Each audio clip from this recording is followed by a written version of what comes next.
Hello, ladies and gentlemen. My name is Chris Taylor, and this is a very special episode of The Devil's Advocate. For today, we're gonna turn it over to you guys. So you see, you've been giving us some suggestions, and while I haven't had time to do full-fledged episodes on every single one, I can do something quick about it at the very least. There's also a slew of comments that I'd love to respond to directly, and so that's exactly what I'm going to do. This is most certainly not an episode written quickly the day of filming because I was lazy and didn't come up with anything better.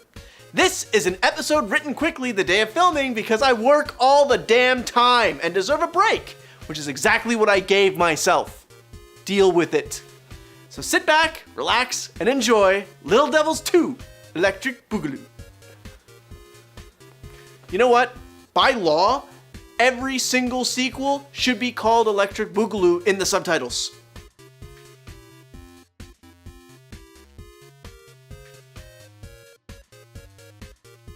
Like the first Lil Devils episode, we're first gonna dive into the comments that you guys have sent to us, and then do quickie defenses for some of the topics that you've suggested. Starting with Jaden.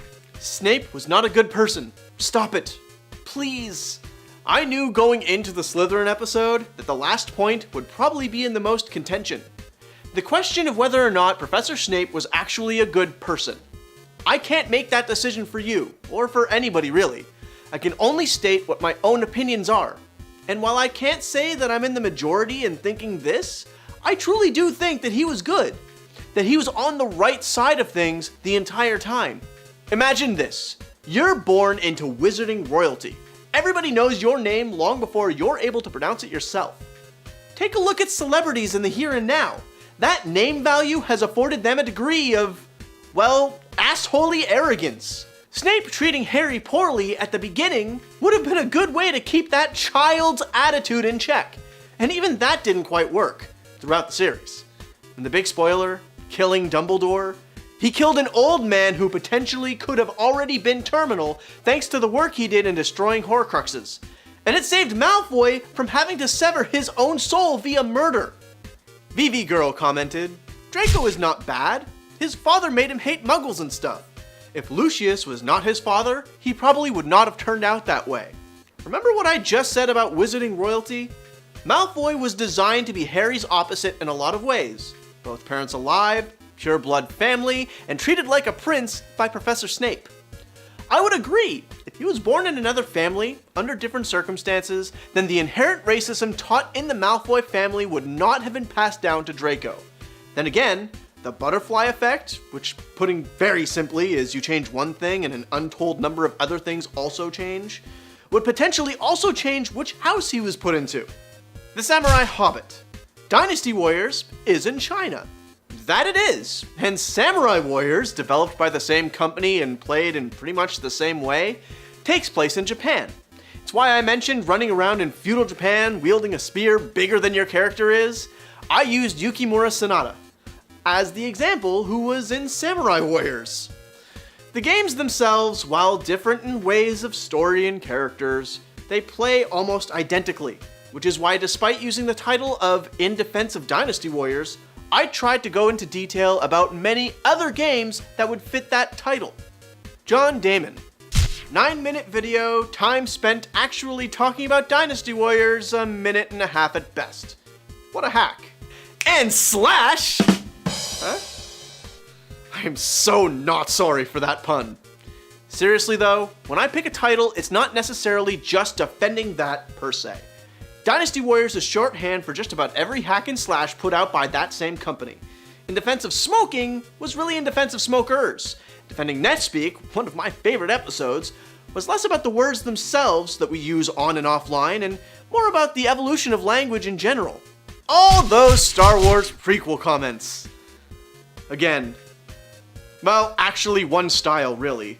The ones that state that I didn't defend the prequels, but rather was putting down the originals. Firstly, a lot of people will do the exact opposite. Defend the originals by putting down all the things that the prequels did wrong. The fact is that there are a lot of similarities between them all in terms of what did and didn't work. A lot more than a lot of people would like to admit. That being said, was also our first episode, and I was still figuring out how I wanted the show to sound and feel, so for our 1-year anniversary, I'm gonna do a second go-through of the prequel trilogy in an effort to go over what I actually missed throughout that episode. Then again, The Force Awakens and The Last Jedi exist, so technically, they're all prequels now. Okay, that's enough comments. Time for the mini defenses. Nico suggests, in defense of refugees, and maybe Adam Sandler. A twofer! There is no greater defense for refugees than the fact that that's exactly what we all are, or at least what our ancestors are, refugees. We all escaped the British Empire to fend for ourselves in the New World. But okay, I'm sure you mean modern day refugees. Also relatively easy. This isn't Scarface. The refugees that are coming over are ones that are trying to escape terrible, terrifying, war-torn, totalitarian dictatorship living conditions. The kind that us here in North America never actually had to worry about. We take for granted just how lucky we are that we have the ability to do what we all do.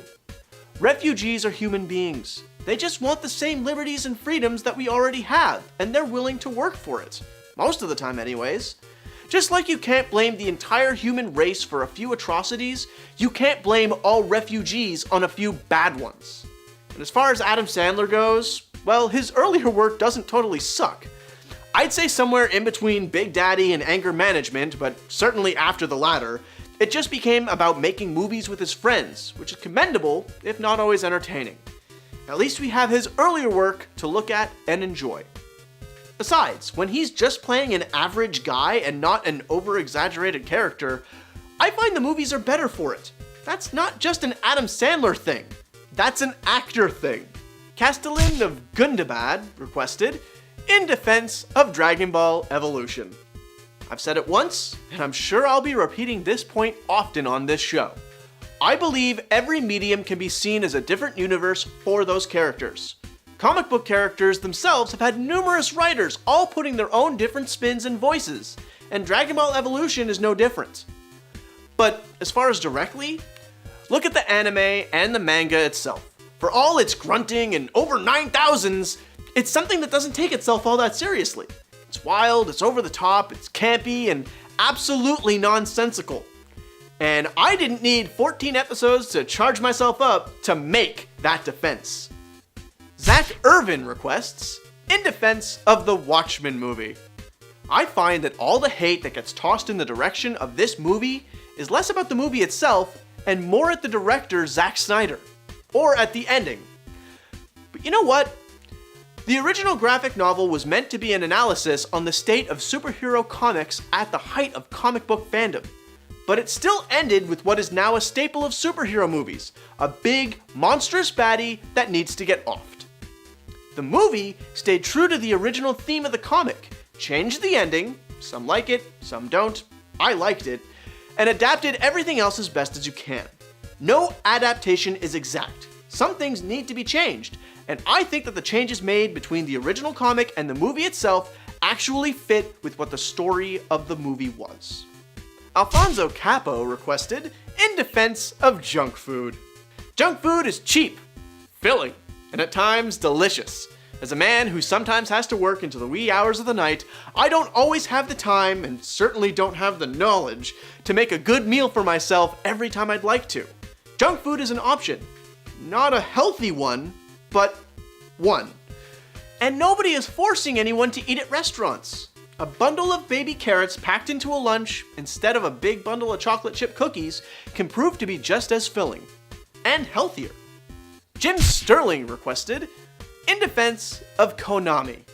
Well, they made Contra, but the series is pretty much ignored now, with the last game released on the original DS about a decade ago. Okay, Metal Gear Solid, huh? No, that actually doesn't work. Hideo Kojima got booted out of the company. You know what? How could I forget Silent Hill? One of my favorite series ever! Which is now just a pachinko machine. You know what? Some things can't be defended. Fuck Konami. And that's it for me this week. Be sure to hit that subscribe button for a new piece of my mind every Wednesday. And check out the link in the description for our Sunday streaming on Twitch. and keep sending us your comments and suggestions. It's you guys that really keep up all of this. And don't be surprised if one of those mini defenses gets turned into a full-fledged episode in the future. But for now, the defense rests. No mercy!